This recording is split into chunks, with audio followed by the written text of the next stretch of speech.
स्तुति सभा जो होता विष्णु सार सागर परिचित 1975 मसीह श्रीमद भगवद गीतार प्रचार और प्रसार पर मुझे 10वीं श्रेणी आग्रही थी और मोर सौभाग्यक्रमे विष्णु सार को पाइली एवं प्रकृति शिक्षा कली श्रीमद भगवद गीता केमती पाठ करने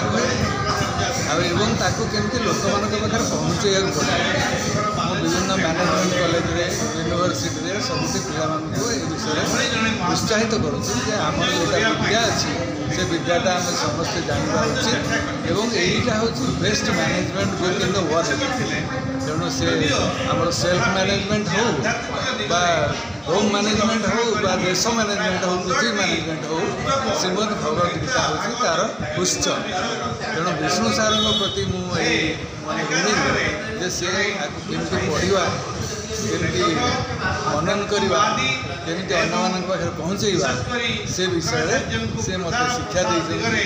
अमर आत्मार सद्गति कामना करमर जो श्रीधरी गीता से विषय से ही मत कही आमको जना नाशार जड़े ओडिया एत बड़ मान द्वितीय भाषा कहु विषय आम ओडार बहुत कम लोग जानी तेणु से जो कार्य आरंभ कर आम से कम निश्चित भाव आगे बर्तमान कम लगे खाली ज्ञान भी नुहे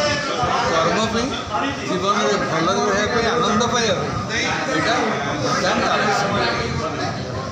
भाव सुनाम अर्जन करते कौन से नुहे से 15टी आध्यात्मिक पुस्तक रचना कर गीता भागवत द्वारिकारु पुरी एवं कर्मकांड बहुत बही रचना कर विशेष भाव में से श्रीधर स्वामी को जे ओडिशा रे परिचित कर श्रीधर स्वामी ओडिशा मयूर बालेश्वर जिलार मयूर ग्राम में जन्मग्रहण करते एवं तांको कहीं जानी नथिले से 10म शंकराचार्य थे गोवर्धन पीठरे तांको परिचित करने से प्रमाण करने ओडिशार लोक एवं तांको द्वितीय व्यास कह जाए कारण से व्यासदेव को भागवत को टीका से टीका को विष्णु मिश्र सरलीकरण कर ओडिया लिखिं तेणु ये श्रीधर स्वामी को से परिचित करने ओडिशार एकमात्र व्यक्तित्व थे जे श्रीधर स्वामी के सर्वजन मित कर बही लिखिं शुभदिन टीका को ओडिया अनुवाद कर व्यतीत से बहुमुखी प्रतिभार अधिकारी थे से सर्वभारतीय ब्राह्मण समाज सभापति थे संपादक थे ओडिशा ब्राह्मण समाज संपादक थे तार विशेष भाव जड़े डाक्तर होते से MKCG मेडिकल कॉलेज और SCB मेडिकल कॉलेज प्रोफेसर थे शल्य विभाग केवल से नुहे से तेंजिंग नर्गे जे कि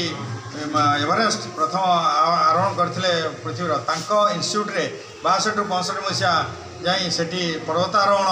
ट्रेनिंग नहीं आसते जड़े डाक्तर जड़े डाक्तर जड़े भाषाविद जड़े ज्ञानी जड़े ओडिया प्रेमी जड़े आध्यात्मिकवादी गीता प्रेमी एवं जड़े साहित्यिक जड़े शिक्षाविद ये विभिन्न भाव में वर्णना कले कम हो तेणु से भाया लोकंर से 25/9/2025 मसीह स्वर्गारोहण कर आज 28 दिन एवं आज दिन में आम गीता प्रचार समिति जो कार्यक्रम स्वाध्याय परिवार तरफ से जगार आम स्मृति सभा आयोजन करूँ कारण स्वाध्याय परिवार से जड़े ट्रस्टी थे श्रीधर स्वामी स्मृति परिषद से जड़े एडभाइजर थे से 88 वर्ष देहत्याग कर कारण से 20/5/1937 मसीह जन्मग्रहण करते तेणु शेष पर्यंत से कर्मरत थे एवं आमर गोटे बही भागवत बही आम माउसीर से प्रूफ देखुले एवं सेटा असंपूर्ण रही जाइए जहाँ शेष पर्यंत से कर्मरत थे आम नमन करुँ ओडिशा भाई जड़े बरपुत्र जन्म होते आम स्मृतिचारण कर निजक धन्यवाद प्रेसिडेंट तथा नीलाद्रि आध्यात्मिक ट्रस्ट वाइस प्रेसिडेंट एवं जगन्नाथ संस्कृति परिषद वाइस प्रेसिडेंट आज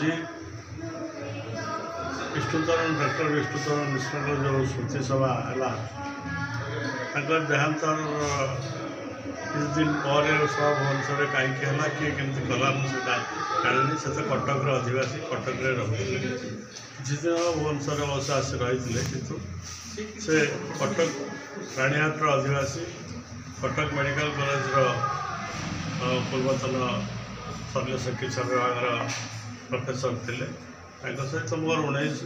2009 मसीह परिचित ब्राह्मण महासभा से आमर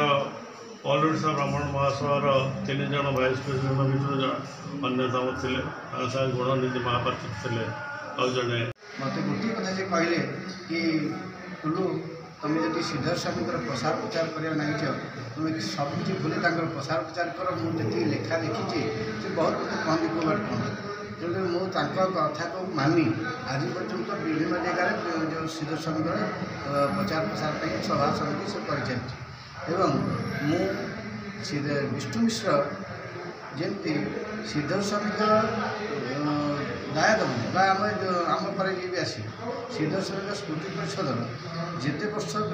चली बंची संस्था थी सी विष्णु मिश्र को आम मन पकाऊ और प्रति सभा जो प्रति वर्ष स्मृति गान आम कर लोकलोचन को आनी था डॉक्टर विष्णुचरण मिश्र भूमिका बहुत बड़ अच्छी कारण सी जितेबाला गीता को श्रीधर स्वामी सरल करी से संस्कृत रे ही सरल कले उड़िया भाषा करनथले एवं तांको सरल संस्कृत टीका को विष्णुचरण मिश्र उड़िया रे कले श्रीधरी शुभदिनी टीका एवं से टीकार से श्रीधर विषय प्रांजल भाव में अनेक जिनिस लोकलोचन को आनी जोटा कि सारा भारत में मात्र हाथ गणति कई जन लोक एक लिखिं जे यही श्रीधर स्वामी होती गोवर्धन पीठर 10म शंकराचार्य एक कथा उड़ियावासी को लिखि जन विष्णुचरण मिश्र एवं से आम सहित बहुत दिन 90 मसीह आम सहित जड़ित अच्छा से आमर जो मूल जो आम श्रीधर स्वामी जन्म मयूरग्राम सेठिकी से मुख्य वक्ता भाव में 2 थर जाइछंती एवं से तांको शुभदिनी टीकार श्रीधर स्वामी को यथार्थता कहते जे श्रीधर होउचंती दैत्य अदैत्य आ दैत्यादैत्य ये उभय तो 3टी जाकर गोष्ठी को जदि समन्वय कई रक्षा करें से होउचंती श्रीधर दैत्य अदैत्य कौन ना जड़े सेत समय जो कथा थिला जे जड़े विष्णु एवं शिव अर्थात शैव और वैष्णव एककालीन 2 जनकर भक्त हो पार ना एक कथा किंतु भूल कारण प्रकृत में श्रीधर स्वामी को सेठी काशी विश्वनाथ एवं एटी जगन्नाथ आउ मझिरे रहिले बिंदु माधव ये माने श्रीधर स्वामी लेखा को स्वीकृति देइचंती एवं से समय जो पंडित मानक मध्य श्रीधरी लेखा को प्राधान्य दे श्रेष्ठत्व बोली प्रतिपादित करिसेंती एही कथा को विष्णु मिश्र उड़िया रे ताको श्रीधर शुभदिनी टीकार लिखि जनइले जे यही होचंती से एकमात्र श्रीधर स्वामी जे दैत्य अदैत्य अर्थात हरि आउ हर ये होचंती एक आउ अभिन्न 2टा लोक नुहंती बा 2टा गोष्ठी नुहंती यही कथाटा सी ये जेहेतु शिव आउ भक्त विष्णुकर भक्त थिले ये उभय पक्ष को लेकिन समन्वय कर भितर गोटे बुझामणा कर आग समय 12 ख्रीष्टाब्दर कथा ये एवं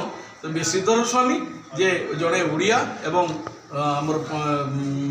गोवर्धन पीठर 10म शंकराचार्य एक कथा श्रीधर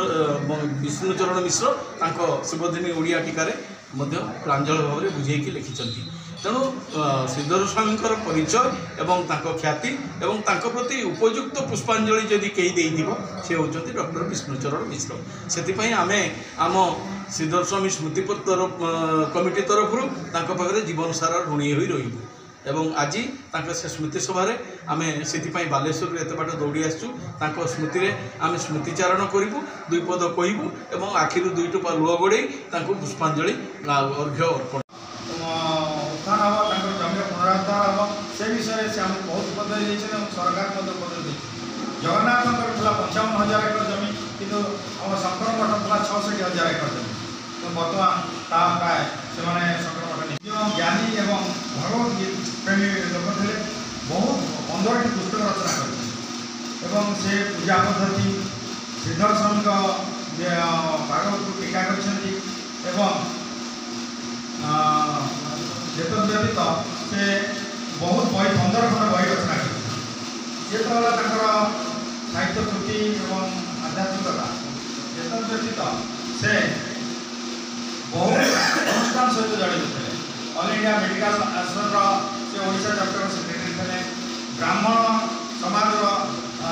ଅଲ୍ ଇଣ୍ଡିଆ ବ୍ରାହ୍ମଣ ସମାଜର ସେ ସେକ୍ରେଟାରୀ ଥିଲେ ଏବଂ ସଭାପତି ମଧ୍ୟ ଥିଲେ। ଓଡ଼ିଶା ବ୍ରାହ୍ମଣ ସମିତିର ସେ ସେକ୍ରେଟାରୀ ଥିଲେ ଏବଂ ଏଥିରେ ବହୁତ ଅନୁଷ୍ଠାନ ସହିତ ସେ ଜଡ଼ିତ ଥିଲେ ଏବଂ ତାଙ୍କ ମୃତ୍ୟୁ ପର୍ଯ୍ୟନ୍ତ ସେ କର୍ମକ୍ଷମ ଥିଲେ ଏବଂ ବହୁତ ଲୋକଙ୍କୁ ବହୁତ ଉପଦେଶ ଦେଉଥିଲେ, ବହୁତ କାର୍ଯ୍ୟକ୍ରମ କରିବା ପାଇଁ ପ୍ରେରଣା ଦେଉଥିଲେ। ଆମକୁ ସିଦ୍ଧ